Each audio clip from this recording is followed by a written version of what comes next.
Welcome back to my channel. ఈరోజు స్థానిక సంస్థల గురించి కొన్ని ఇంపార్టెంట్ బిట్స్ అనేవి మనం చూద్దాం. ఫస్ట్ క్వశ్చన్, భారత రాజ్యాంగంలోని ఆర్టికల్ 243G పొంది ఉన్నది.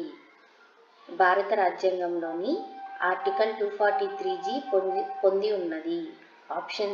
ఆప్షన్ ఏ పంచాయతీరాజ్ సంస్థల ఆర్థిక వనరులు, ఆప్షన్ బి న్యాయ పంచాయతీల విధులు, ఆప్షన్ సి గ్రామ పంచాయతీల అధికారాలు మరియు విధులు, ఆప్షన్ డి జిల్లా పరిషత్ మండల పరిషత్ అధ్యక్షుల అధికారాలు. ఆన్సర్